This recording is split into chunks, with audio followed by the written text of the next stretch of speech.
Hey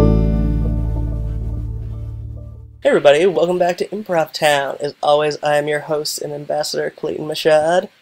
Today you get to hear my conversation with Ben Remeaka and Doug Moe. They're both longtime teachers and performers at the UCB in New York.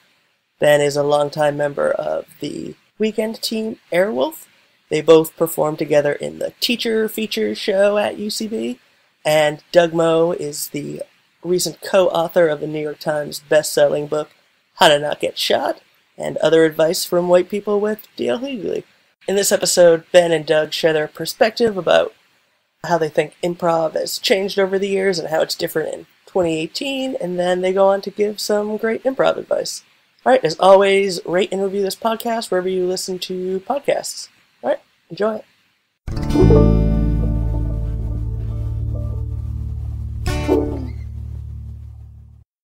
Alright. Just going to assume that the levels are pretty good. You want to just test them really quick? Sure. 1, 2, 3. This is Ben Remeaka doing podcast. 4, 5, 6, 7, 8, 9, 10. Done. Okay, and so this is my level generally.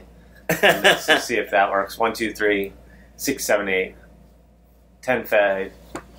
Yeah, we should be good. Okay, cool. All right, cool. And then you just, push Ben's level down if you need to later. I know exactly. I can speak so much. We'll just jump right into it. So introduce yourselves again, just so we can get your voices. Sure. Okay. Right now? Yeah. Okay, great. I'm Ben Remeaka. I've been a performer at the UCB for 10 years now. I teach there as well, all levels. I do a show, an all-faculty show called Teacher Feature with Doug Moe, whose voice you'll hear in a moment. And I'm also on a weekend team there called Airwolf, which does 2 halves. An organic second half, which used to be the Evente form, and is now the Spokane. The first half is an interview format about messed up or fucked up living situations in New York City. Cool. And I'm Doug Moe, like Ben introed me. And I'm also at UCB. I started there in 98. 20 years. 20 years, I guess. I'm surprised it's only 10 for you, but okay. I mean, I started in 2006. Okay. I flew up. And what about that? And so, yeah, I started there just when the thing started up, basically. I've been on different Herald teams. I was on, the most famous was Mother, and which was a weekend team, and now I co-host, I'm among the co-hosts of Teacher Feature, which is with Ben on Wednesday nights at the UCB East Village, and I teach there as well. I just do, right now I'm just doing 201 and 301 for middle levels, but I've done the other levels too. It just happens to be those two. You're also a successful author. I'm a successful author. People who want to pick up my book, I have a book called Man vs. Child, One Dad's Guide to the Weirdness of Parenting. It's a humor book it's very funny. For dads or moms. Lots of moms like it too. Sure. And then I recently co-authored D.L. Hughley's book, How Not to Get Shot, and Other Advice from White People, Yeah. Which is just out and is doing real well. Yeah, I've heard good news about it. So, yeah. Cool. So let's just talk about, I guess, each individually, how you got into improv. What first fascinated you about it, and how you ended up moving to New York and doing it? Oh, yeah. Well, I grew up in Vermont, and I went to college at the University of Vermont, and then I auditioned for the Actors Studio MFA program at the New School. So that's what brought me to New York in 2000. So I got my master's in fine arts, which is You're a potter, right? I'm a potter, yeah. It's inspired by Ghost. Patrick Swayze is sort of who I've always aspired to be. That's a half joke. I really do like Patrick Swayze. He's an incredible man, an incredible dancer, and an actor. And a few years afterwards, I discovered UCB. And along my way, as UCB was sort of developing in New York City, several people over the years was like, you should do improv, or even some of my teachers in graduate school were like, you should do comedy, which I don't know, maybe, I don't know if that's necessarily a good thing or a bad thing when you're taking serious method acting classes, and I think I've told this story before, but there's a man named Brett Christensen, and he was at my graduate program for the first year, then he dropped out, and then he would come back the next year, and he gave me 2 pieces of advice in 2002, 2003, where he said hey Ben, I feel like you'd really like the Magnetic Fields, the band. And he's like, and you should really take classes at UCB. And I was like, whatever, Brett. And then a couple of years later, out of graduate school, I listened to Magnetic Fields, and I was like, this is incredible. Yeah, I was like, I really do like these guys. And I was like, oh, he also said I should take UCB at the same time somebody else told me. And my best friend from high school, he took classes in Chicago at I.O. and Second City, and he was like, you should do this. And so I finally ended up taking a class at UCB. It really was like this, which is a terrible word, but there was like a synergy between who I was and what was happening. I remember in my one-on-one at UCB feeling like it just really resonated with me. Like I've likened it to like, oh, they opened a vein. Like there was a feeling of like, oh, like trouble. Like where I was like, oh God, I'm addicted to this. And how old were you in that? I was, I think, old on average. I was 28, I think. I mean, how was 12 years ago? Yeah, I was 28. So you can do the math as to how old I am. But I was 28, and I felt like I started later, but then I was assuaged from that feeling later on that there was a bonus to coming to it late, which is like the people in the theater that were older, I think, understood where you were coming from, and I think that helped my path like advance. And also I feel like it helped me in my classes because I had a perspective on life and an opinion. Like, I'm not faulting any young improvisers, but sometimes I think they have difficulty attaching themselves to real life or real life situations. Like, I think the older you get, the more, for example, I'm getting a little bit off topic, but like the older I get, and I don't have kids, Doug does, but there seems to be like a lot of casual infanticide among young improvisers as one thing. Like, death is treated in like very light manner sometimes. I'm like, you should slow down and like actually relate to that thing. Right. And the thing that I love the most about it was, you know, you're in graduate school and you get to work on sort of like the classics in acting. Like you get to do the classics like Shakespeare, but then you also get to do like the modern classics, like you could be doing Chekhov or Shepard or Tennessee Williams, which are great scenes, which are beautiful scenes, and there's a reason they should be shown. But once you're out of graduate school, your friends are writing plays downtown, and they're really weird, and they're really bad, or even in a smaller like way. You know, you're reading these great plays, but like if it's Cat on the Hot Tin Roof, like you would play Big Daddy, or rather, if you're a certain type, you wouldn't be cast as Big Daddy, or you wouldn't be cast as Cat in that play. But like in improv, I can be Big Daddy, and I could be Brick, or I could be Cat. Like I could play this incredible female Southern protagonist. And that freedom, I think, was a lot more liberating to be like, oh, I can play anybody, I can do anything. Like, that's awesome. I love that. I love that about improv, that you're not typecasted. And then I was done from there. And then I sped through the classes and tried to get on the team as much as possible. So, you know, I served a lot of people in the community, and here I am now. I've still not gone away. Awesome. I moved to New York from Boston. I went to BU, and so at BU I was in Spontaneous Combustion, which was the improv group at the time, which was short form. And there wasn't any sort of an improv scene that I was aware of at the time. I mean, we did a little bit of like, we went to a couple college improv things, but we just weren't connected. It was like not really pre-internet, but kind of pre-internet, like just barely internet, you know what I mean? So it was like, you didn't have information. There were no improv podcasts as an example. But anyway, and so when I moved to New York, I had really loved improv and I missed doing it. I moved to New York to work in film, and I worked in film production, and then was like trying to see if there was some improv stuff, but there really wasn't anything that I knew about. There was a group doing like comedy sports. Yeah. They also did sketch as the Burt Furschners. Do you remember them? Yeah, barely. I think I just heard the name. Yeah. This is at New York? Yeah, this is in New York. And there's a few people from that like you'd still recognize on like TV and junk like that, yeah. And there's Chicago City Limits. Were they there Chicago too? City Limits were there, but I didn't know them. I mean, I never saw them. Yeah. And so, but shortly thereafter, UCB was there and Burn Manhattan, which is a big one. And so at the time, there were classes like Burn Manhattan or UCB, and UCB was just sort of... So I went to a school with Jamie Denbo, who's she was in my improv group in college, and she's like a hilarious comedic actress, and she got into UCB just before me. And we had an aborted, like, hey, maybe we'll get the old group back together moment that was like me and my friend Sharif and Jamie and another dude. And it was just like, no, this isn't going to happen in that way. And so I started taking classes, and this was just before their first theater started. And so they had a space at Solo Arts where I'd see ASCAT. And like, so seeing improv back then was like ASCAT, which was incredible. And for Burn Manhattan, they had a very like organic, like insanely physical style. So both were really inspiring, but the classes were clearer to me for UCB. So I started taking classes there. And then that was at a time where it was a pretty small community, and also like people would say like, oh, like anyone who's there gets on a team back then, but That's true to some extent. I mean, not everybody did, but many did. Yeah. And there wasn't like an audition process or anything. But also, you weren't performing to anybody. You know what I mean? Like, so it's like you have like it wasn't like, oh, anyone can get on a team, and then you've got a full theater of 250 people. Right. Like, you don't. You're on like I was saying last night, we had a show that ran on Saturday nights that Matt Besser directed. It ran Saturday nights for a year to nobody, basically. You know what I mean? So it's like, back then you could fail for a long, long time, nobody cared, but you'd have the community built and it built. And so who cares about film production except to say that at a certain point I was like getting heavily involved, and I just thought, like, I gotta stop. I needed like a normal day job just so I can do stuff at night, because film production lasts all night. And so I sort of made a little choice to like, let's do improv, and eventually that's led to me being sort of an actor and so forth. But yeah, that's kind of where I came at it. I wasn't an acting major or anything, but I had done a little bit in college. And then I was on team, whatever, and then I just stuck around. That's how it happens. When you say, like, when I thought about 20 years, I remember a while ago now, I read somebody else's 20-year post about being 20 years in improv. I forget who, it was a Chicago guy.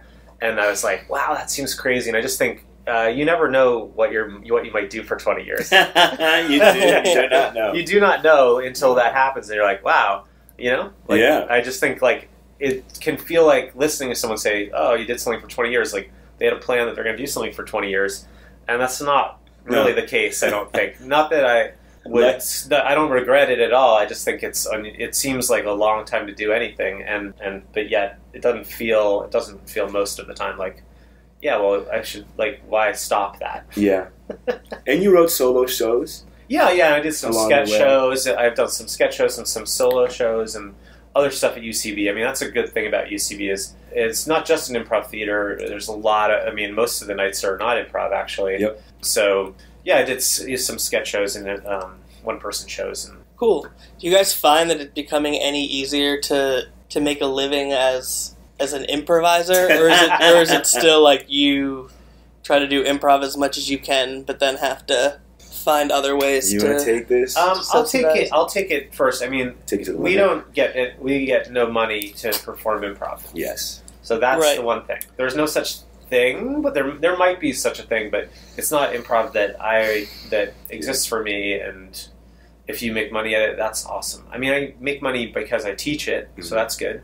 And I have a family and stuff, and like financial responsibilities. So I figured out how to like kind of balance it all. But things change all the time. So like a couple years ago, I had not ever written a book, and that book came about because I had done a stage show and done some blog writing. And so like some of the things that end up making you money aren't things you would have predicted would. Ben and I both audition for stuff. We live in New York, which has a lot of stuff filming and whatever. So I do commercials and some little bits on TV and such. But year to year, that's all really different, and trend-wise, not so great. So I don't know. It doesn't get easier to make money at improv, but there was never such a thing for me. Yeah, I don't think there's really an economic model for it. But mostly you teach for people. You mean? For people, yeah. So for theaters, maybe. For theaters, certainly, but like you can't. But even theaters, I think it's hard to be fiscally. It might be hard, solid, especially without like a liquor license. But we're very fortunate to be part of like UCB's training center. Is pretty well renowned, and it's accredited at this point. And then it's a pretty stable thing that you can kind of come in and out of. And even they encourage you in the teacher's manual to say like, this is a part-time job. It shouldn't be your sole financial sort of the bedrock of your financial stability, which is fine, but like you have to find other means. And like, yeah, if you're not booking, like I do voiceovers and TV and commercials, like Doug said. Yeah. Sometimes, when it rains it pours, and other times it's a drought. But yeah, I think the model to make money doing it is outside the performance themselves, because we're never going to tip in that direction at this point. And whatever, there's lots of worthy things that won't make you money. So yeah, I don't regret it at all. I do it for free, and I would continue to do it for free. The joy it brings me is worth it alone. But I think coaching on the side or teaching if you can is what makes it money. And then also, like, I fell into a thing a couple years ago where I was like, this seems to be a model as well. It's like teaching corporate improv. Like people, it's become very popular, and workshops are really beneficial to people that need to think outside of their own, outside of themselves, or even to understand how to build an idea with a group or community building, or like a lot of people approach, I think, improv theater is because they want people to be unafraid to like discover new ideas or to support each other or even just for public speaking. And I think sometimes there's a little money lies in that direction. But yeah, you know, you got to make it work. I haven't done much of that. I've done only a little of it. But that's also because the way I've cobbled everything together, I have like, my schedule isn't quite as flexible, you know, like I have to, you know, I don't know. I just haven't done as much of it. Like, because at UCB there's Torco and stuff. There's other things you can do. Corporate. And so you can make some money with that, but only if you have a kind of flexible thing. Yeah, okay, cool. On Wednesday we'll go to DC and we'll be back Thursday. Yeah. All right, hi, honey. Like, you know, and it's, like you pick up a kid tomorrow. You know, like I haven't. It's a few days before, and it happens pretty quickly. And I think it's harder with like a stable schedule. It's a young man's game. It's a young man's game. But some of that stuff it's just like with acting stuff. You just have to decide if you have opportunities like that, what things are worth your time and to make the money too. Like, because some of that stuff it's in some senses easy money, but it's also hard because I have friends that do some corporate workshop stuff, and when you talk to them, it's like it can be a drag because it just depends on the people involved. Some people, it's their best day of the year because they're getting to like do a fun thing with their, you know, with people they work with, and some people it's like their opportunity to just like not do work, and they hate their work anyway, and they've been forced into this terrible thing. Yeah, or they just don't feel it. Like, I don't know. There's just one person in the group who like obviously is not having it. It just came for like the free day off and the food and the booze, and we'll sit through seminars. Whereas if someone's, you know, signed up for your 8-week course, like, and paid a bunch of money, you assume, and even sometimes you're surprised by that. But you know, mostly those people want to be there. Yes. Occasionally they don't, but that's But specifically, I remember when I started off, I had been bartending for years, and then I got into it, and like I sort of tapered off in the bartending until I got on a team by which like you sort of get in the community where people trust you to coach. And you get better at coaching, and then I moved on to teaching, and teaching helped stabilize. But along the way, I was also fortunate enough to be like doing voiceovers and commercials here and there that like every once in a while helps pay the bill. Yeah, I mean, actually, like I didn't mean to get too big about it, but when I started doing improv, I had no thought that there would be any financial anything ever, and like I said, I took a day job essentially. And then it was one of those companies that, like, after September 11th, like, fell apart and died. Yeah. Not because of anything except that it was a crap company and Not literally. It wasn't like it wasn't in the towers or something. Not to about that, but, you know, like, but it was, you know, it just, everyone got laid off because that was what was happening. And so that was kind of a kick out the door where I was able to go like, okay, cool, I'm on unemployment now.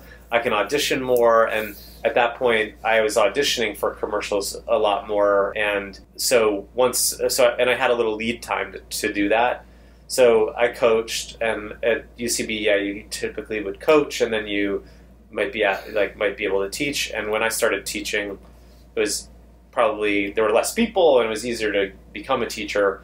But also, I had to be like, hey, I want a class, you know. So I had to push in a bit. I think it's also useful to note too that once you're sort of in the pipeline doing this sort of thing, like we should give credit to this theater, as I'm sure every theater does. And it helps to be obviously in a city like Chicago or Los Angeles or New York, but it gives you exposure. Like I think the fact that we were allowed to do more commercials or audition for TV is directly tied to us developing skills at the theater and us developing relationships and having exposure there. And casting directors seeing it. And casting directors seeing there, and they would put on, the theater itself will put on like showcases for people to show their talent, whether they're sketch writers, and it is. And then your own work, like I mean, I did a couple sketch shows and stuff, and those are ones that you like, you know, you send back in my day. Yeah, you send postcards to casting directors, and you try to get people there, and you know sometimes they come and so creating your own work, regardless of the outcome, is important for your soul, but also. I also think it is true that if you're not on stage, people can't see you. Yep. So being on stage does help. You know, if casting directors, bless their hearts, end up going to shows, that's where they might see you. I don't know. It's there's a chicken and egg problem there, but it's like we're lucky with UCB. We both built the place into a place where you want to go see people, and if you're a casting director looking to find actors for your project. Casting directors will sometimes go. I mean, not to every show or, you know, but also, you know, they have the same life as we do in one way. Like, you know, they start as like an assistant who's got their ear to the ground and goes to crazy shows and sees things, and then they tell their bosses like, oh, so we benefited from those sorts of things too. People that were, seeing our shows when nobody knew who we were, and then you help them find the right people for their projects, and you are that person and such. Anyway, how much do you think that affects the fact that so many people are looking to move forward somewhere, or is improv as more of a means to an end? Do you think that is something that affects the way that a lot of the improv is done in somewhere like New York versus somewhere in Chicago where the people aren't... I think that it's funny. I think that there is a discernible difference, to be honest. Like, I think that and this is just purely from my own observations, but I think that the most eyes are on the theaters in Los Angeles and New York. Much so. It's the same in sort of like the Broadway world. Like in Chicago, I think the theater scene is much more vibrant and sort of raw and experimental. And I think the theaters there are overall a lot more like experimental in terms of improv. Because, and this is not, I'm not knocking Chicago, but it's a little bit more insulated.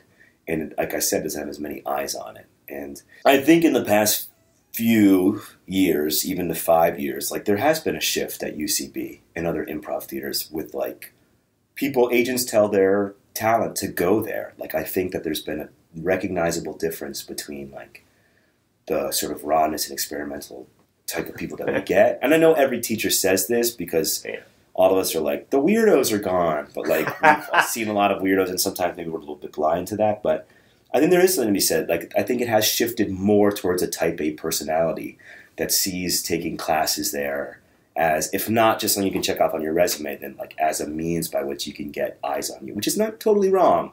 But I think the character has shifted in a way that has made it seem, it's become a brand.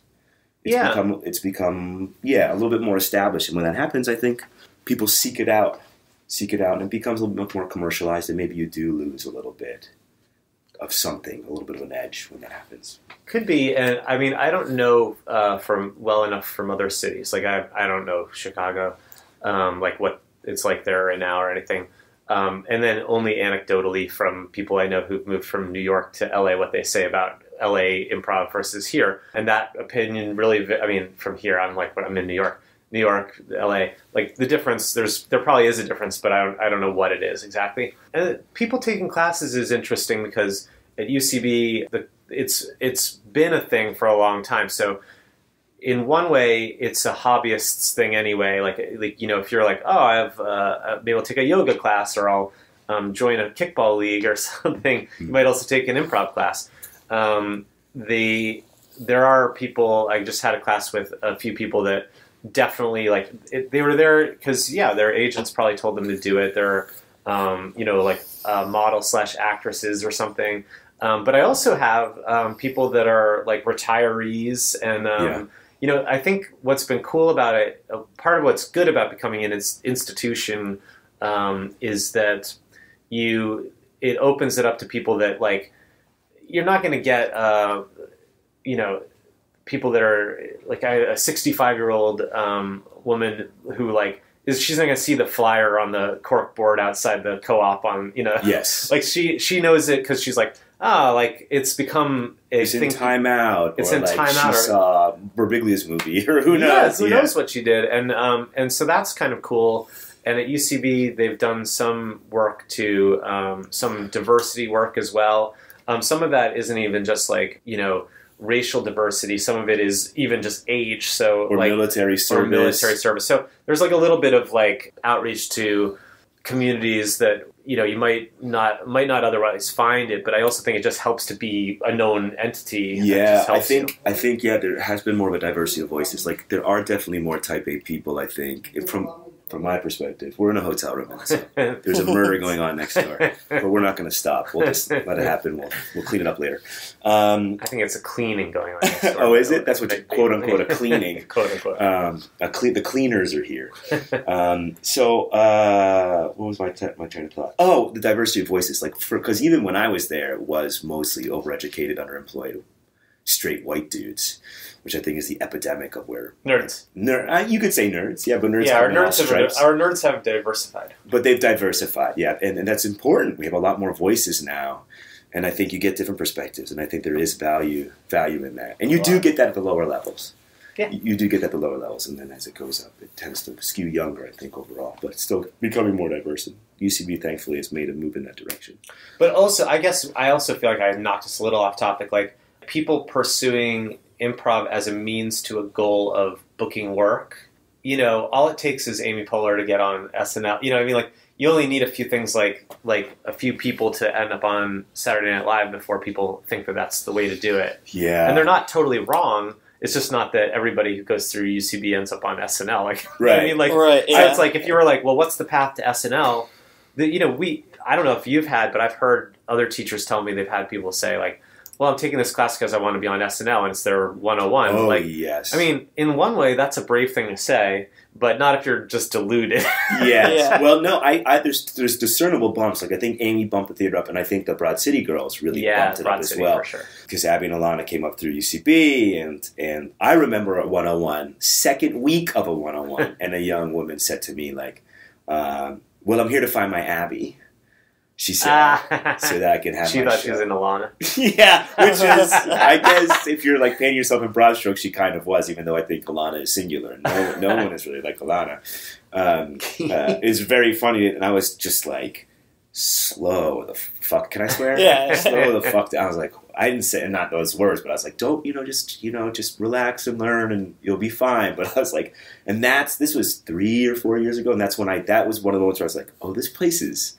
People are like eyes on the prize. But it's been a little while. I feel like that's cooled down a little bit. What do you think? I think so too. I think there's a big bump when Broad City came out, and that was an influx of young comedians that are women, which is wonderful. Mm-hmm. Which is wonderful. But it did feel like it did put eyes on the theater. But also, you're right. I also had kids be like, I want to be on SNL. Or you know, I do not really want to go off topic here, but I have a suspicion about why right now comedy feels a little bit funky.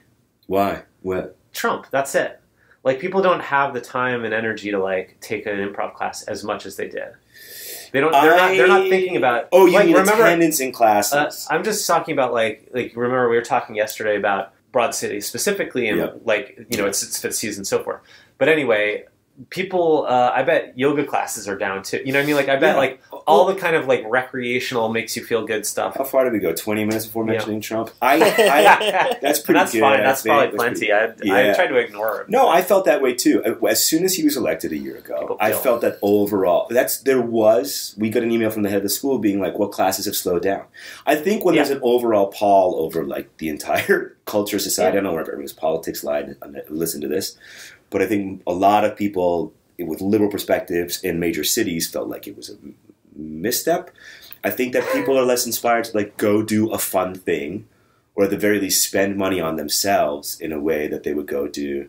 Like, not to focus so much on Broad City, but I mentioned this yesterday too, is that I heard someone saying like, well, it was a pre-Hillary as president show. It was a show where it's like, well, there could very well be a woman president, and here we are as very liberated young women, like in this city having a good time. And then once this sort of like misogynistic, classic, old white dude got to be president, Broad City feels like it could have been in a different timeline almost. I think it's still relevant. People obviously should still watch it because it is inspirational, and it's a great show, but it does feel like it was meant for almost a sunnier climb, if you can believe that, like weirdly enough. And you'll go to an improv show now, it'll resemble the one you saw 3 years ago. You know what I mean? Like, it doesn't really change it, but I just think, I don't know, or maybe it's just my personal feeling of like how many shows I see or don't, or I don't know. I think it's hard to say, actually. But. It could also just be that it reached a critical mass. Like, like improv, everybody was talking about improv in that.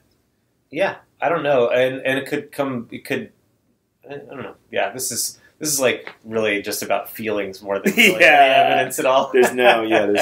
Well, yeah, it raises an interesting question, though. So I was reading that Improv Nation book, I haven't read it which is yet. all about just the history of American improv, kind of starting with like Nichols and May, and then going up to the present.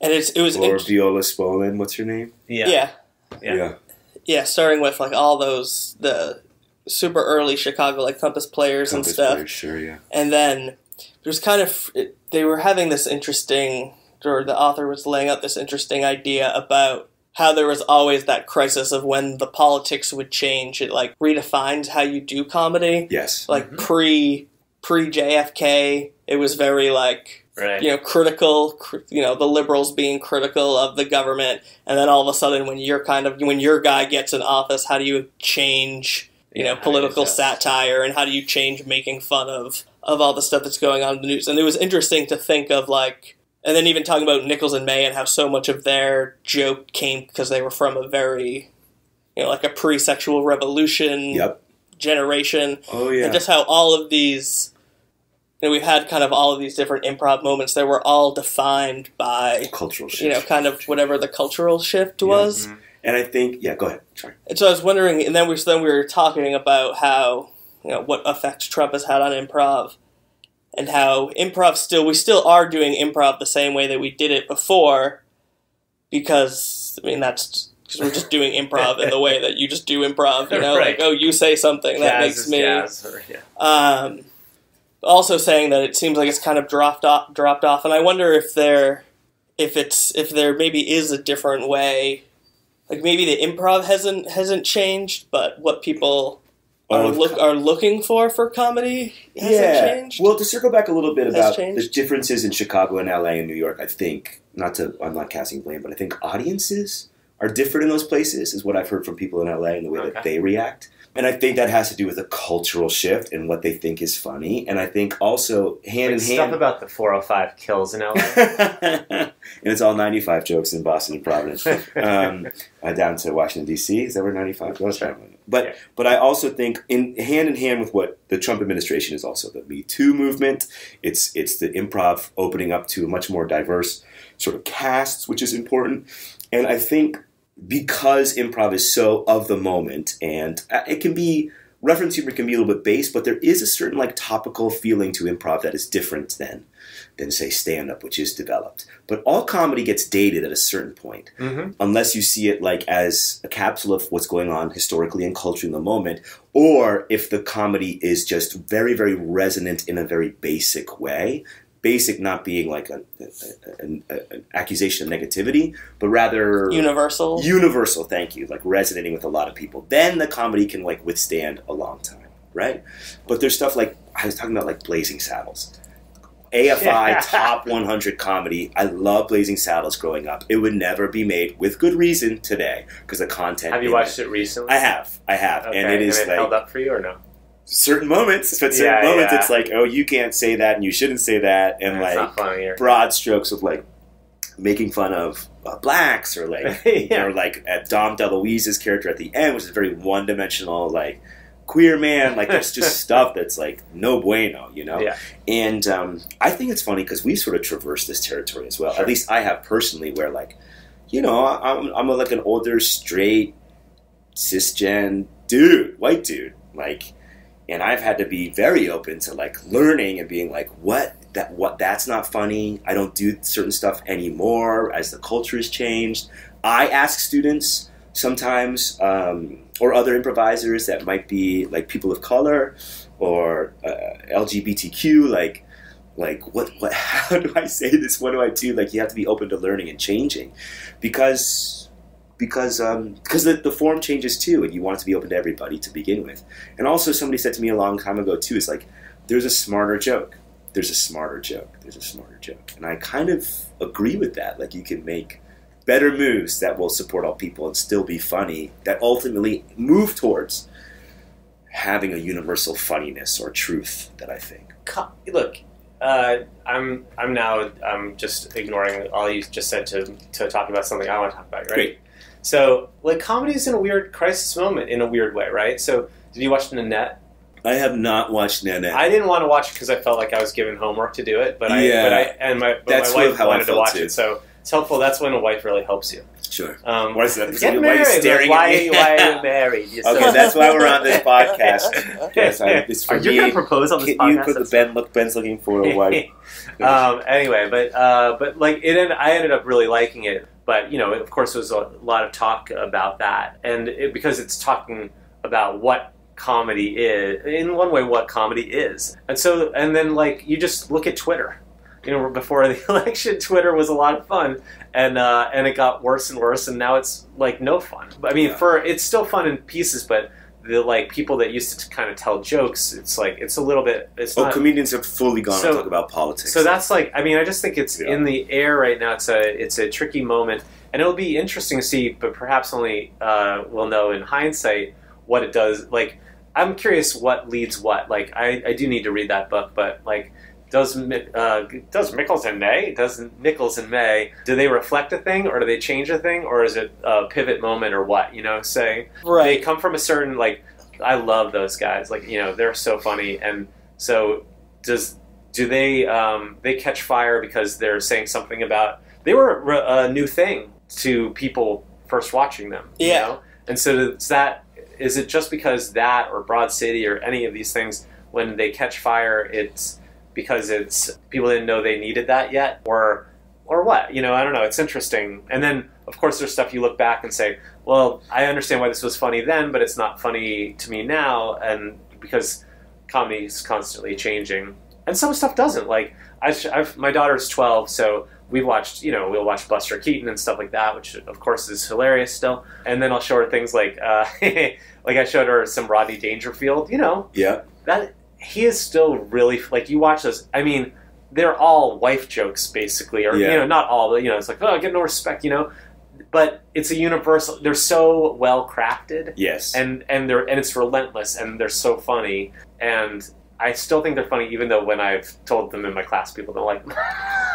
Yeah, it is my delivery. But comedy shifts, man, like, believe it or not, this is a really obscure reference, but Pat Morita, who was in The Karate Kid, he got his start as stand-up. And you can go back and watch his stand-ups, and he's an Asian American. Yeah. And he was on Karate Kid, and I think he was on Happy Days too. Yeah. Famously, but he started as a stand-up. There's these black and white videos, which is him speaking to American audiences, and he's an American as well. But he's using Asian slurs in his stand-up. Right. About himself, like, and they're all pun-based. Now, of course, I won't say them now, but you can find the footage on YouTube of him doing this, and audiences laughing uproariously, and him making fun of himself in, like, a very racist way. And you watch this thing, and you're like, holy shit. This is so weird. Yeah, it's that's so weird, and it's, like, it's so dated, and you feel so strange about this man, like, doing this on stage, and, like, you hate the audience. You're like, stop. Like, it makes you almost enraged in a way. But that's the way that comedy is a culture. Like, I saw this terrible meme, which is like telling a joke in 2018, and there was a kid going through like a play, like laser field with all these lasers. Like, what can you say about when? And I did at the moment, I did sort of feel that way. But I think we're in whatever the expression is, the forest for the trees, is that there's a lot of clarification that we're going to see, you know, in years to come. Like, whether that be like people fighting for like gender identity and even like the pronouns that we're going to use and settle on, or even like the spectrum with which we're judging these men that did sexual assault. Like, whatever Al Franken is accused of is not on the same level as what Harvey Weinstein did. And because all of this is sort of like, there's this huge, I think, cultural shift right now that we're just, like I think you said before, like we can't identify the language or how we're approaching all these things because we're not far enough outside of it yet, if that makes sense. And because of that, I think it's weird that comedy is sort of shifted in a way to be like, well, what's next? We're sort of in a fog a little bit to be like, and I think at that point you almost have to be not reductive, but go back to like, what is truthful about a relationship on stage? What is funny on this that is universal that people can relate to? That does not make anybody in the audience of any race, ethnicity, or persuasion offended, or like, and again, I come back to this idea: is like, what is a funnier joke? What is a better joke that I can make in this moment?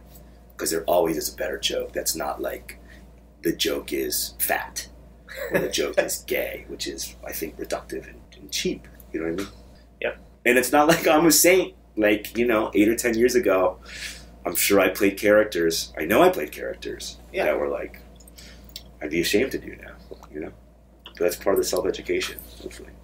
I know. Ben's like, I definitely kind of want to keep talking about this. I never really thought about that idea of that, like, because improv is so in the moment and usually isn't recorded, stuff that it would be way harder to go back and be like, how has improv comedy changed over the last 50 years?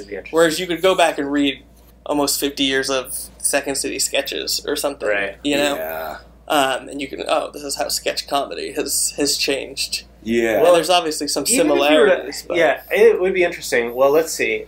Just to think about it, I wonder if you could go back, like some of the stage shows, like Cage Match gets recorded, right, or had been. Sure. In New York, like I bet you could go back a little longer than you'd suspect, maybe 5 years or something, right? I think Cage Match has been recorded longer than that. But anyway, it would be. I mean, look, define what's interesting. the term "interesting" might not quite apply, but like you say, like from an academic, from an academic standpoint. But I also wonder, like, this goes to, is improv in some ways recordable? Like, you know, like. You know what I mean? Like which, I wonder. The answer is no. The answer is kind of no, in that, like, you know, it is a live art form where you're like there in the audience, and if you watch it again later, you will still laugh at some of the stuff, but you'll miss you'll miss a little bit of what was good about it. It's kind of like live theater. Like, you can watch a live theater production, right? And on video later, but it's not the same as being in the audience there. And part of the thing about improv is, you know, when you're sitting in the audience and it's happening right then, that it's being created right then, and there's a danger that I think gets erased a little bit by watching it later, because you know that it's, I don't know, you're not there for the acrobatics or whatever. It's an in-joke. I mean, it's an in-joke that you're sharing. I always think of it as an in-joke you're sharing with the audience. But topically, it'd be interesting for sure. Academically, I think it would be neat to go back and be like, well, I mean, I wonder, look, you know what the sad part would be? I would hate for this. I hope this academic doesn't exist, because I think he'd be disappointed. He'd go back to my, like, okay, so take my improv history here. We'll go back to 18 years ago, and instead of a show, and then he'll compare that show to he has a Magic Time Machine. Can find a Magic Time Machine, also the name of a Herald team. He can find his what do you call him? His digital video recorder or whatever, and he'll come back and he'll record it and then find something to put it onto beta or whatever. Anyway, he'll get his DigiBeta recorder. Oh my god! Anyway, whatever. So he records it and he compares it to a show I did last week. And what he'll see probably is, it'll be like, okay, in that previous one, there was a reference to Smash Mouth, and in this one, there's not 20 years ago. This one, there's a reference to Smash Mouth, right? Yeah, it'll be some of the same junk, like, and you know, it's interesting. I read Something Wonderful Right Away, which is another wonderful improv book. Is that Jeffrey Sweet? Yeah, is that his first name? Yeah, I think so. And so some of that's an oral history, so everyone's just talking about. So sometimes they talk about, and I remember. You know, what's it, Severn Darden? Anyway, like, they'll talk about a show that happened. Well, part of the impression that I got from those days was that people were intellectuals in some regards, but this, you know, so it'd be like about Kant or something, and they replace that with, Smash Mouth for us. And it's in some ways just like a reference game no matter what. Some of what would probably translate in either time is scenes that are not reliant on just the cultural references, but I bet a lot of the material will be similar. Well, yeah. Why does Nichols and May still make you laugh? Yes. Like, or like all those things, the sketches that work, sketches or improv that works. Why does some old SNL sketches work and some don't? So like take one that's like, some of them are just because it's John Belushi's hilarious, you know, like, so you can watch it and he's just still funny when you watch him. And some of them it's like, oh, I kind of get, like, from that time period, this was a thing people were talking about. Yeah. You know, when I was growing up, we would have, you'd see a sketch with Dukakis, do you remember this? On Saturday Night Live. Sure. And it'd be like, they had him, there was a debate, you know, so it would be like, and he had a little platform because he's short. I mean, that's like the stupidest joke ever. It'd be like, his little platform going up. But it's also, so it's dumb, but it would still you'd be like, was Dukakis short? You barely remember who that guy is. And so, but you'd be like, any short guy. You are in New England. I think a lot of people do. Yeah, maybe Dukakis is like, look, anytime I go home, you know, we got to talk about Billy Bulger, so I know. The Bulger Brothers. But yeah, I don't know. That's, some of it's universal, but it'd be interesting. It could be interesting. Yeah, I mean, I have several thoughts about it. You asked two people that like to philosophize about, like, the broadest comedic history. I'm going to forget my third point, but I will say two things very quickly. One is just that I think the personal journey of an improviser goes. I liken it to like when you're a kid, you like sweet chocolate, and I still love sweet chocolate every once in a while. But as you get older, you like darker chocolate. And I think in that respect, follow me. So dumb. Okay, all right. In that respect, like as you continue on your improv journey, you recognize that there's more hilarity in like smallness and nuance. And are you opening up the fridge where we have very, very cheap chocolate that we bought last night? Yes, there's Twix peanut butter. Is this the dark chocolate you were referring to? No, okay, give me a break. We were drunk. Give me a break. Give me a break. No, that's a Kit Kat bar. You find more nuance in the smallness of everyday interaction, which I think is more universal. Like, when you're first starting doing improv, you're like, I'm gonna play a unicorn that's dancing on the ring of Saturn, and I want to do all this like fairy tale. And there's definitely room for that, but I think as you continue, you're more interested in like, I want to play like a character that's a little bit more nuanced, that's like has to do more with real life. And I think that's the journey that ends up being more honest and universal and resonates with people, because it's almost smaller, but larger in a way, if that's making any sense. You know what I mean? No? Is that confusing? You're choosing to play real people in small moments that reflect a greater universality, I think, to people that they can relate to. Sure. The other thing I'll say is that, like, in every art form, there's two parts that always are married together for art to be successful. It's structure and content, right? Or form and content. Like, if you look at, like, say, when, like, the French Renaissance started doing, like, Greek plays, and they went back to those classic structures, but they filled it with their own content, those were beautiful plays in that moment. Like, or even, like, the more contemporary references, like Catastrophe on Amazon, right? Like the Rob Delaney show. Very, very well done. But it's like a classic sitcom structure with a classic hook, but the content is great. You need these two things, right? So improv at its best always has universal content, but what changes over time, I think sometimes, is the form. To circle all the way back, hypothesis would be that the content has always been rich at the best, just like the best content always resembles itself across improv theaters, but the form has changed, but still had rich content. I bet if we looked at the Compass players, I can guarantee you that they played much slower, much more in a much more classically theater-type way. They were trained better. They were probably trained better in some ways, but it was much more presentational. And at their worst, probably succumb to like references in the moment, just like we do in contemporary improv. But overall, I think the speed with which improv is performed and the forms have changed. That's the thing. But also, don't you feel, I mean, my understanding, this is just, I could be wrong, but my understanding is that UCB, it's fast. And it was fast because founders were fast. Sure. Like from Chicago, like in the family that Besser and Ian were in, was a fast group and known to be fast there. That was their thing. but them playing fast there is not as fast teams play now. Yeah, but then they brought ASCAT to New York, and ASCAT remains fast, so I think like fast is a UCB style, and it happens to be that UCB has spread like that. Do you think that? So is it a historical trend of fastness? Is that what you mean, or do you think? Because I think of like, no, I'm not throwing aspersions at all, but if you were to say who plays faster improv theoretically, is it Magnet or UCB? You would say UCB. I think even Magnet people would agree. And Magnet has great improv, so maybe Magnet is still faster than. Yeah, I don't know. Than earlier improv in Chicago. I bet if you did a time machine. Sorry, a little bit of crosstalk, my fault. But I think if there was a little bit of a time machine, you would see that even those early ASCATs are slower. Like when Airwolf started 5 or 6 years ago, my weekend team, like people were like, "You guys play fast. Wow, you move fast." And I was like, "I don't feel like we're moving that fast." But if people in the moment can identify that team as moving faster than other teams that are there, right?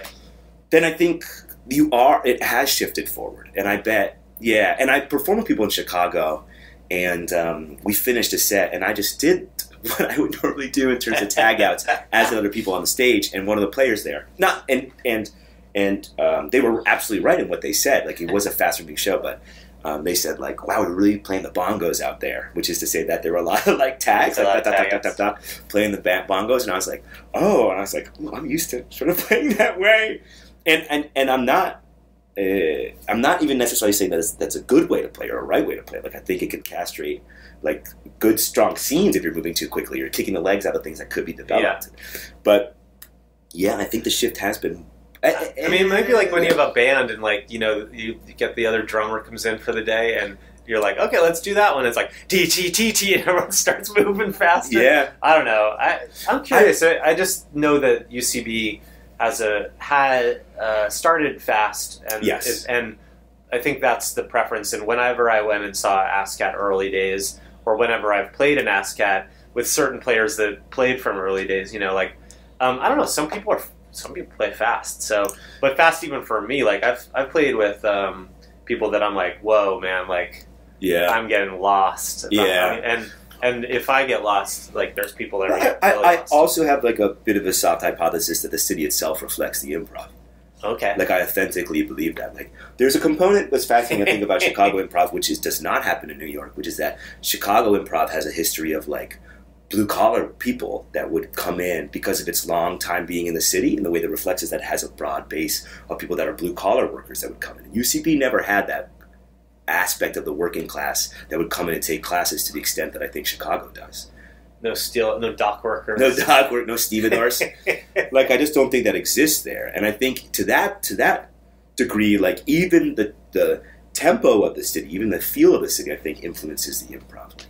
I think the speed with which New York moves, I think influences the way that people perform on that stage as well.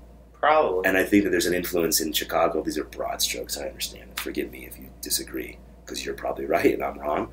But I think there is a Midwest influence as well in Chicago that I think affects the way that people relate to each other, even the content of the improv. Like, really, really, like, there's all this anecdotal evidence of, like, jokes that are told in New York that do not land even in Los Angeles. Like, which is not to say to attack the character of audiences or performers in Los Angeles per se, but it's just like there's a feeling of jokes that are, again, improv jokes that, like, darker jokes land in New York. Darker jokes do not land. Like, I did a show in LA when I was visiting to shoot something a few years ago, and I was out on stage, and there were two players from New York who are, like, guys that play blue, or, like, will say stuff that's bad. And I'm going out on stage with them, about to walk out on stage. They let me sit in, and they're like, don't make fun of the audience and don't say anything dirty. And these are two people that famously say things that are dirty and make fun of the audience. And I looked at them and I laughed. I was like, okay, all right, guys, I know. I'm here from New York. And they were like, straight-faced, like, no, don't do it. Like, it won't work. It won't work. And they were right. And they were right. Anytime anything it was even remotely in that direction, the audience was not having it. For whatever reason. They want a sunnier show, or they're afraid to be like... They get more vitamin D. They're just happier out there. So I think it's honestly like they don't want to laugh because they're afraid that someone famous in the audience or someone that could represent them in the audience. But also, you go to LA, you walk into a place, a straightforward sandwich place, and they say, is this your first time being here? And you're like, yeah, I know how to order a sandwich. So, I mean, like, it affects lots of things. Yeah. I don't want to get in a fight with LA. I just got back from LA. I was just... we know, Ben. That's the worst. LA trip. I did not get back from LA. City. Is that what you want me to say? I wonder if it's getting any faster, too, because teams... we'll try to do longer forms, but in shorter sets. You know, like you'll have a 15-minute, and you're like, we're gonna do a Herald, and then maybe trying to do a Herald in 15 minutes. Yeah, well, okay, so that's an interesting thought, because Ben and I's show on Wednesday nights is a longer set. Yeah. But so we don't have that time pressure. But we were both on Herald night. We understand in UCB New York, you have 25 minutes, right? And, yeah. I mean, when I run class shows, I'll tell them like 30, I'm like going to get you out basically, right? But if you have your own indie night, we've done indie nights, right? Yep. And part of the economic model of an indie night is you're trying to get the other teams to watch your team, and vice versa, and buy beers for the whole night. So you're not going to be like, let's have one group of 2 people for 80 minutes. You're going to try to. Well, you want them to bring people too, right? And enlarge the group. So you have So you have 24 people in each of the 7 groups, and you hope they each bring 60 people, and they all have 10 minutes. Like, that's your ideal economic. That's how you squeeze every dime out of it. But it wouldn't work. But it would be fast. Yeah, I think there's something to that. I think I end up going to an indie show these days, like once or twice a year, and I get dragged there somehow, and I'm like, what am I doing? Well, that's because you're old. But when you go. I mean, that's the lifeblood of the whole thing, and without a doubt. And when we've done it, remember years ago Ben and I we did one of those things where I was, hey, look, I'll take this into a teaching moment or something, right? Yeah, do it. At the time, I had done Mother for years and years on the weekend, and then most of the people were in LA now, or at that point they had moved to LA, and so we didn't have that slot, and I did another show for a little while at the Magnet. Then I was like, I just gotta put something together. Oh, right. I just gotta put something together, you know what I mean? Like, so sometimes just like, I don't know what it's gonna be, I just gotta like start a thing.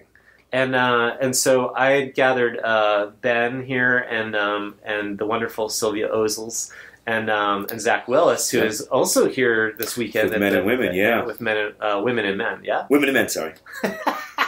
Sorry. Wow. if that isn't the patriarchy speaking. Still got that institutionalized misogyny that just sneaks in. Wow, you heard how he learned to use really, yeah. So anyway, but women and men, and that was it, right? The four of us. It's just the four of us. And we rehearsed, I'm going to say 4 times. Yeah, it was fun. We had 4 fun rehearsals. And then maybe we did 2 shows, 1 or 2 shows. Yeah. I think 2 shows, never with quite the full cast. And once Molly Lloyd sat in yes. At an indie show. And it was called GAMS.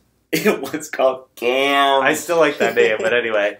Oh my gosh! GAMS, that's a pretty good improv name, but it's a little outside. But whatever. But it was the teaching moment part is when you're feeling antsy, start things. Yes. And then what happened with that is, and we were form specific. And you didn't say that yet. Yes, we worked with Kevin, right? Yeah, with and it was a slacker, kind of a tiny town slacker thing. Yeah, we were experimenting with the form and stuff, but the project kind of never ended up going anywhere, except that if not for that project, right? When our show, when the faculty show came up, Ben and I ended up as co-hosts. Yeah. And we knew each other pretty well. I mean, we knew each other much more well. Yes. Much weller. Yep. That's it. Bitter. Because we had done this GAMS project just before. Isn't that funny? And if not for that, we might have been like, well, I don't know. But, I mean, maybe it would have worked out anyway. Yeah. I forget why this teaching moment was happening, but... because of indie shows. That's what we're talking about. Oh, yeah. So indie shows are important. You never know. Like, your indie group... Look at UCB. You don't have to, but if you do... You'll see that a lot of those Herald teams and stuff, there's a core of an indie group. And indie groups are great. Yeah. So, anyway. And then those indie groups that go to Herald Night end up working together too and developing shows and moving on. Like, Abby and Lana, they were on Secret Promise Circle together. Right. And look, you're poking some slight fun, but like someone coming to find their Abby, is that what she said? Yes. She felt she was in Alana. Coming to find your Abby, that's a big part of the thing. Yes. Yes. That's a big part of what's good about improv is finding your Abby. Yes. I heard a thing on the radio about what sport is best for you over time. Oh, I heard that too. Did you hear that too? And they said it's tennis, right? Yeah. And so I have my racket here, Ben. Would you? No. But I heard this as well. And why was it better? What was because of the social component. That's why. That's right. That individualized sports like running or swimming, you're not relating to people, and it adds. Was it like 9 years onto your life? I think. I don't know if it was 9, but it was the most years. It was the most years of any sport for longevity. Plus, you can also, I guess, like some sports, it's harder to play when you're very old. Yeah. Whereas you go to a tennis court, it's a bag of bones out there playing. I mean, they are just dying in the sun. It's a couple bags of bones with lizard skin. Yep. Kicking a ball back and forth. But the social component to any hobby, and certainly improv, that's a big deal. Oh, with that, I mean, I always think about like it's just as good as doing crossword puzzles for mental acuity. Yeah, it may be, but you say this as someone who... What? Crossword puzzles wise, let's just say, as a crossword puzzler, you're a great improviser. What does that mean? Because I had the crossword app, I downloaded on the bus right here. I did crosswords for years and I dropped them. I'm excellent. Ask me about Iman. All right? I'm going to eat my words. I have a bad feeling about this. I will crush a Monday New York Times crossword puzzle in 30 seconds. I'm going to be mad that I said anything. We have a great improviser friend, Patrick Clare, who's a crossword master. I'm not going to throw. I remember when he started doing them. You think you saw? Are you alleging? I'm not going to take any credit for it. I'm going to. If you take credit for Patrick Clare being a crossword puzzler, I'm going to tell him that he's on here. I mean, I will not take any credit for it. But I remember when he started doing it. He's got an insane streak on crossword puzzles, but the most boring thing we could talk about. well, let me just say, look, here's the other. I suspect some of the reason why when you get older, you care more about small interactions is because you become like a little bit of a weirdo person. Like, you know, young people, they got parties to go to and they got to sit on the beach. When you're old, you got to do a crossword puzzle, or you want to haggle over the slice of a ham, you know, or like the slice of a ham, like a little thinner, please. You know, like young people don't care. Just give me the ham. I don't know. I think the fabric of what you think is funny and your identification of what is funny gets richer and more nuanced. Maybe. I think it goes back to like young students like not having a facility with stuff that really happens. And it's not to say that I wasn't that way too, but like, you know, I think to resonate with an audience again, there has to be like a common human, like truth in comedy, like to identify something that's truthful that is also like you have experience to draw from, like empathy that you've drawn from. I always think about when I see someone do something that's wonderful on stage and it's very truthful and very funny. Is like my dad and I watching stand up when I was a kid, which I think is a very common response among people that don't necessarily do comedy, that watch comedy. They do this thing where they're like that. They have this thing that they say. Everybody says it, like that is so true. That is so true. I never thought about it like that. That is so true. And you hear people say this thing over and over again, and they laugh, but they've thought of it, but not consciously. And like my dad would always say when we watch stand-up, like, oh, God, that's so true. Yeah. And I think that happens on stage, where there's moments where an audience like, oh, my God, you can aim for that. And it is universal, and it is resonant, and it is about humanity. Okay. I have a weird comedy question. You ready? Sure. So my daughter is 12. Okay. That's not the question. Yes. It's a weird question because it's not a question. The question is, so she looks at, you know, the internet and loves memes. Yes. Memes. Sure. Okay. So memes, I understand a little bit. And there's some memes that I think, like, even just like a little, you know, like not even a little snippet of video, but just like a thing that says a few words that are hysterical, right? Yes. So memes did not exist however many years ago, right? I mean, they've been around a little while, but, you know, like... Are you talking about memes? Because I think you're saying it wrong. Shut up. So he's really, like, you see my face red and, like, I might be wrong about this. No! But anyway, memes. No, memes. But, like, so, okay. I'm curious if you think... Look, you look at what people like for comedy, yeah. A little while ago, do you remember when like Tim and Eric were very big? Yes. And don't you feel like that influenced how people... so much. So absurdity, like awkward moments. Dadaism. Like very absurd stuff. So then I wonder though, maybe not every aspect will translate, but I do wonder like some of short vines, memes, these little clips and like quick... you see it on Twitter...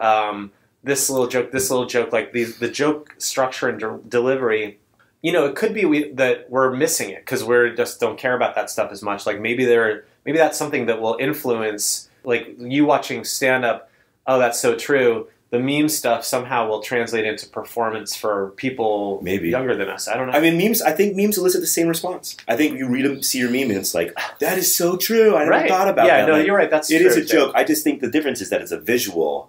It's a visual gag. It's really interesting. Yeah. It's odd because it's funny. I see. Like maybe we're missing it. We are fundamentally missing it. I know we are. As a man who's 40 and Doug is 78, and looks like he plays so much tennis. I think that. Do you know what VidCon is? VidCon? Okay, perfect. That's the exact response I wanted you to do. VidCon is like bigger than Comic-Con. And it is purely a conference that is of video stars that used to do Vine, that are on YouTube. VidCon. With a D. Yeah. How do you do voiceovers? You just said VidCon. You heard VidCon. I said VidCon.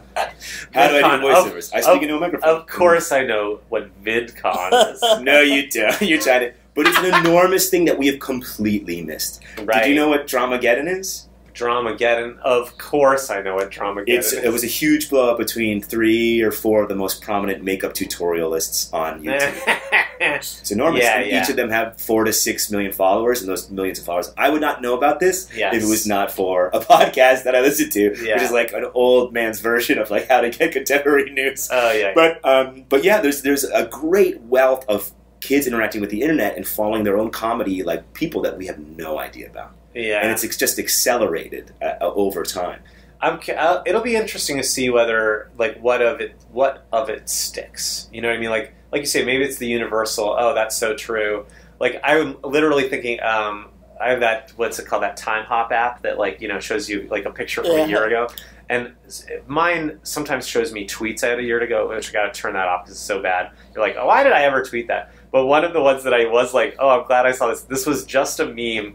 And it was a dude, it's a dude, and I'm going to botch it, but you'll go Google it and it'll be funny to you too. I think it's like, when my wife asks me to put something on a shelf because I'm tall, and he's just like, looks proud. Yeah, and then on the bottom it says, when my wife asks me to get something from a shelf because she's too short, and he's like, no, like I don't want to do it. Right. And I'm just like, that is universally weirdly true. Like, what is that? Why would you be proud that you put something on a tall shelf, but put out when you got to take it down? Yeah. Like, it's just a funny. It is. Like, it's odd. But it made me laugh, and it made me laugh seeing it again. But internally you said that thing. That is so true. It is true, and so memes are true, too, sometimes. It's so weird, that weird thing. That is so true. You know, and what's a weird... Now we're getting off topic, but even like last night, because I clock it now, like I pick up on it in shows. Like, the longer you do shows, the more the time on stage elasticizes. Like when you're first on stage, right? You feel like there's like you're in a wind tunnel. Like, what is happening? Who am I? I can't. And it goes so quickly. But over time, you can become more relaxed. You're more confident. You slow down. And now I've in the past few years, like I clock no's. I clock when my character says no. Oh yeah. What do you mean says no? Not no to the overall comedy, but reacts in a distinctly honest, truthful way, in a way that people would be like, I think it's a cousin to what we're talking about, or a sibling to, like, so last night you made a move in the show where you said something that was like weird and off base, and my character was like, what did you say? No fucking way, I won't do that. Yeah. And the audience laughs. The audience laughs because, and I think it's part and parcel of them being like, that is true. I would do that in this situation, or at least I would want to do that thing where I would react honestly. And I still made sure that, I think you were handing me a medicine I shouldn't drink. I still made sure by a few moves later, I still drank the elixir that was like dangerous or would be hurtful to me. Like I still made sure that I yes-anded the overall move concept for the comedy. But in the moment, a real person would be like, what are you handing me? No way am I going to drink this. In a way, I don't know if it's totally right, but that's what we would call framing, no? When you call that framing the game, or I don't know if we had a game quite, but it's like, but you're what you're doing, you're reacting to an unusual thing. Yes. And a big note that I always give improv students all the time is that people mistake, this is good to get back onto improv, but is they mistake yes-anding for agreeing to insane things. Yes. And so like, an insane thing is only an insane thing if you react as if it's insane. So So like someone says something weird to you. So I say I'm a pharmacist, and I hand Ben an elixir, and I'm visualizing it in the classic cartoon way. It's foam, bubbling and foaming. Is that what you pictured? Of course. It's bubbling and foaming like out of a Bugs Bunny cartoon. I said a purple liquid in a beaker. Isn't that so funny? Oh, and it's just like like classic witch's brew kind of thing. I should have. And I just made a gesture of blowing foam. Oh my gosh! You have a mustache. You could have had that foam on your mustache. An improvised foam on my mustache. I would have gotten such a laugh if I said, "You got a little bit of on your upper lip." There you go. Man. Even at the top, you second guess. But so anyway, but you were doing what many people fail to, which is to say, I said something weird. Here's this weird elixir. Yes. Most pharmacists hand you something. They don't expect you to drink an elixir. Yeah. So you said, well, I'm not drinking this, or what the hell is this? Like, which is to say you underline what's unusual about the situation. Yeah, I will say... We didn't really play that game because we did a lot of weird stuff. Yeah. But like, if the game was, this pharmacist is much like an ancient magician. It was a little like that. It was. We could have done more stuff like that, and hopefully your reaction would be similar. Like, all right, you don't want drinking elixirs? Well, here I'm gonna Here my raven will tell you what or whatever it is. So. Well, I mean, maybe this is helpful at the very end of the podcast to give you two little techniques to circle back. So how do you guys do improv? Yeah, exactly. But I think what's helpful to what we're talking about is framing, and framing you can think of. I think oftentimes to treat in a realistic way. There is one small alteration to the way that you interact in improv, apart from it being compressed interaction and being very fast, is that if you want to frame something or you want to react in a way that is truthful and elicits from the audience, is you speak your subtext. And it's a small modification from what you do in real life. Because in real life, you do swallow a lot of stuff and you do acquiesce and you go along with what could happen. But from time to time, you will say something like, "You're acting a little bit weird." Right. Like you're doing something strange, or like you will be slightly confrontational, not in a mean way, but especially with people that you're close to, your friends, your family, which is why I think we're always encouraged like to know the person you're in a scene with. Sure. But those moments in improv when you speak the subtext of the character, even if it's just like something like, "You're making me uncomfortable," yeah, like "I don't like this," gets a laugh from the audience and identifies what could be unusual and is truthful. I think that's helpful. And then a very, very practical way, if this is helpful to you, if you're playing the straight person in a scene, if you're playing the person that grounds and reacts, like just say no twice and then say yes. It's really just the most practical way that someone's like, "Here's this weird thing that I'm doing." You're like, "What are you doing?" "No thanks. I'm doing this weird thing." "I don't know. I'm doing this weird thing." All right. And if you can find a way to justify why you would go along, great. But like, you never want to say no more than twice in a scene.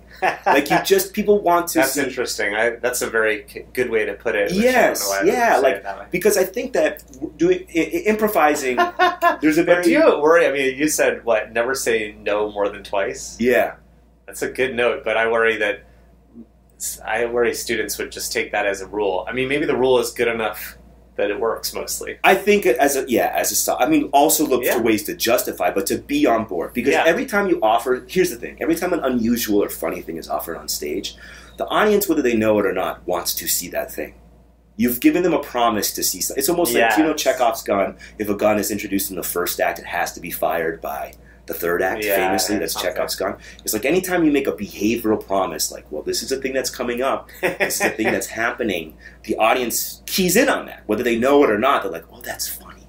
That's funny." And if you don't fulfill that promise somehow, if you don't get to that active behavior by the end of the scene, there's a dissatisfaction between the players and the audience. It's just sort of left dangling. And so your goal is, even when you're playing the straight person, I think, is to both players are trying to facilitate the funny.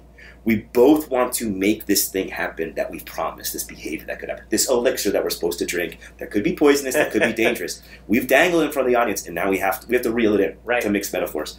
And you have to do that thing. Hopefully you get there by being justified and grounded, and you earn it, right? By being like, "I'm not going to do this. Okay, I promised myself that I would be more adventurous. I will finally do this." Getting there somehow. Or anyway, I have this rash, and he's the only one open. Exactly. That was like the justification last night, Or like, I think I said my health insurance isn't great. Oh, I was saying it as we moved into another scene, but I had a justification. Like, this is the only health insurance I have. I'm going to do this as best I can. To get to that point, that allows the audience to see that behavior. Like, it's your goal to move to that thing, to move towards the funny thing together. And action and weird, dangerous things. Because I think that's the other thing is, like, as a person, your lizard brain, as a performer, you don't want to do things that you're not sure what the outcome will be. Yeah. That feel dangerous. Yeah. And improv starts to train you to do those things. Yes. Not really do those things, but do them within the safety of scenes. Yes. But I'll often say to students, talking to your promise idea, people will say it'll be a long scene about two people about to jump out of an airplane. Yeah. And I'm often like, what do I want to see? A scene about people about to jump out of an airplane or people jumping out of an airplane? Why is it always airplanes? Well, that's a dangerous thing that everyone knows about. But, like many things like that, it's like, do I want to see the guy who never, But I'm saying I've seen that scene a million times and I get the exact same no. It's just like, get out, let the scene get out in front of you. Well, because they're not sure how to do the airplane part where they're going to fall out and they think then the scene will be over, and it will, but eventually. They'll probably fall through the air. If they know how to do that well, it'll be funny. Sure. But they're worried. They're worried. Yeah. And it's weird. I wonder if they are worried. It's not that they have kidded themselves into believing they're actually in an airplane and in any danger, but it's they have to there's a danger involved in the unknown of what will be, and it's easier to talk. You know from talking. Well, it is always easier to talk. It's easier to talk about things than do, and doing an improv actually requires you to move around, as we know. Like, Ben and I stand around and talk a lot, but but we remind ourselves too. Right before our show, last night we were like, let's make sure we move around. I don't know if we fight at one point. Yeah, we had a little sword fight, but you have to remind yourself to do things. Yeah. Sorry, we just went on a tear. No, it's good. The more improv talk, the better. Yeah. Is there anything that you would say, like, specifically, either when you guys work together or individually, that is kind of like your own style or way that you approach it that's maybe different than how it's taught at UCB? I mean, I do think that overall philosophies. I cut to playing darts a lot. I've been doing that lately. I'm like a dumb. You think that's a distinction? I think I need to stop doing it. I play a lot of darts too. You do. So you're not that different. Yeah. I do that actually in our shows now as kind of a joke to myself. Is we have scenes where it'd be like a lot of scenes that cut to like us talking about the scene from before, like be like a bad date and be like, yeah, she sounds like she was okay. You should have given her a chance, like where it's just like going to cut to him with his friends later. Yeah. And so I do it as a little bit of a joke to myself to go back to throwing darts. Yes. And I feel like recently, was it you? Somebody said, was this? Did he say that we each had our own dartboard? I did do that, yeah. Right. Because everyone lined up in a weird way. And so not only were we playing darts in a ridiculous way, but we were also everybody had their own dartboard. It was like a group game that we that was pretty dumb. But then overall, I think my philosophy is to sort of dovetail to what we were talking about before. It's just like behavior is paramount. Like, get to behavior. People come to see these shows because it is a theatrical medium. And they want to see people move. They want to see people do the thing. Like, to talk about, like, Buster Keaton, like you were before, Charlie Chaplin, is like, there's a reason why that's satisfying to people in, like, a way that stands the test of time 100 years later, close to 100 years later. Those were not, there were silent films that were pure, or even, like, the Three Stooges. Like, I love the Stooges, and, like, they were pure physicality. I think whatever it is that you have in a scene, not that it has to be, like, physical comedy necessarily in the way that you're, like, hurting yourself or pratfalls, but they want to see the behavior go through. They want to see you jump out of the plane. They want to see you get to the point where you are demonstrating something on stage. You're making the funny thing, at UCB we call it the game of the scene. Making it actionable, making it behavioral. I think that is a universal thing that I push towards. It is across all theaters. Like, you can play game in a lot of ways. Most of the time, I think it's people when they're developing doing the talky way. But in a show, say, if someone is in a scene and talking about something, I might tag out to get us to a point, stylistically, where we're doing the behavior that was promised in the scene. So maybe that's sort of like my own little stylistic bent, is that I want us to get to a place where we're doing it in the scene, or cutting to the scene, or tagging into the scene. Yeah. I think Ben is good at that. And he's great at tennis and crosswords, too. Anyway, but it's funny, what's different about me than other improvisers, it's a little tough for me to say. I do think that as a teacher, I'm very conscious about game, and I teach about game, and I can spot game and talk about it a lot. When I'm playing, I don't think I'm good at that. If I'm good at it, it's all muscle memory.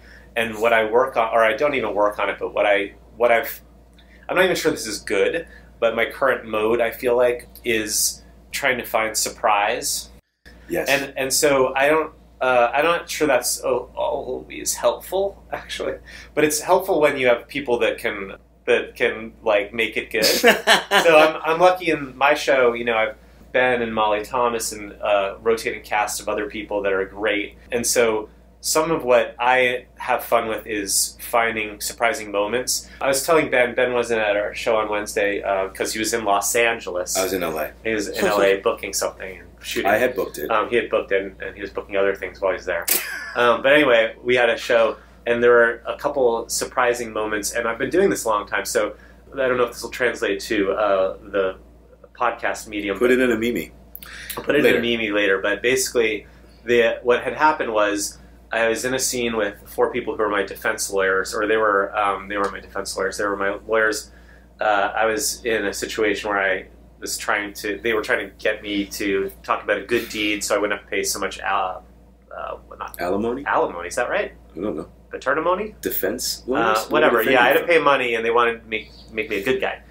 So I was trying to describe a good deed I had done. And so I decided in that moment that the good deed was not going to be a very good deed. I wasn't a good person, so as a character, so I was just going to describe something. It was not much of a good deed. But I either cut us to this scene or I was cut there, and I was telling Ryan Carls, this other improviser, his character is saying, don't buy these crumpets at Trader Joe's because they tend to go moldy. And that's all I wanted to say as my, quote, good deed, which is, that's not much of a good deed, but that was the point. And as I was doing so, I said this thing to Ryan, and I meant to just cut right back. But at that moment, Molly walked in to the scene and started to say something. and I decided in a split second, didn't really decide, I just did. I was like working. I just cut us back. And Molly, I was awkward, sufficiently awkward, that when we got back to the scene... With the defense lawyers. Yeah, to the defense lawyers scene. Everyone was like, what just happened? Like, Molly was in mid-sentence, perhaps, and Doug just got us out of that scene. Like, it was... If it was not a couple people that know each other pretty well, it probably would have seemed very, like... or if... But Molly made a move, you said, like, it was just odd. Like, it was all my fault.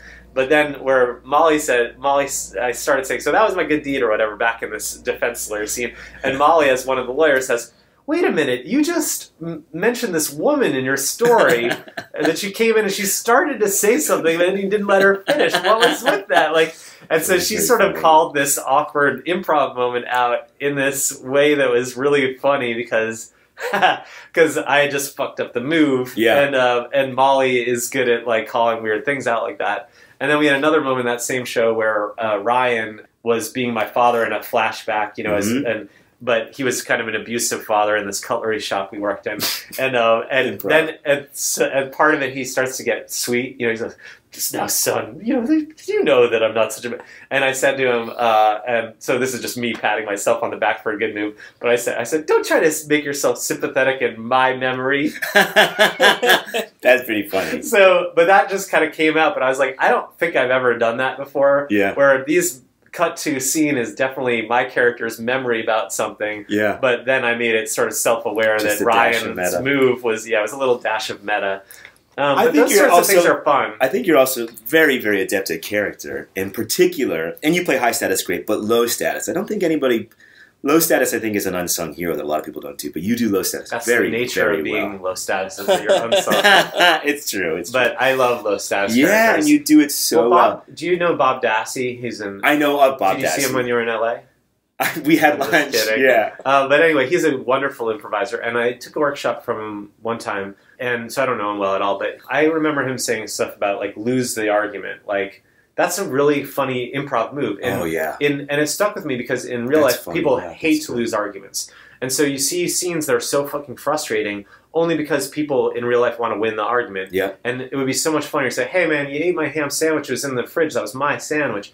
And everyone wants to say, I didn't eat your sandwich, right? Yeah. Boring scene a million times. Yeah. But you could have said, yeah, look, I'm so sorry. I was so hungry. Yeah, I know.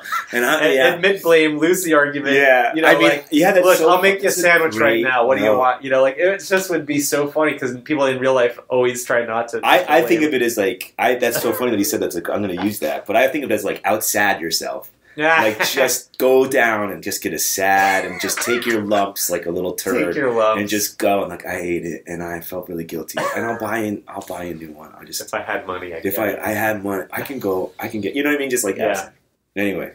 All right, yeah, awesome. Let's wrap it up there.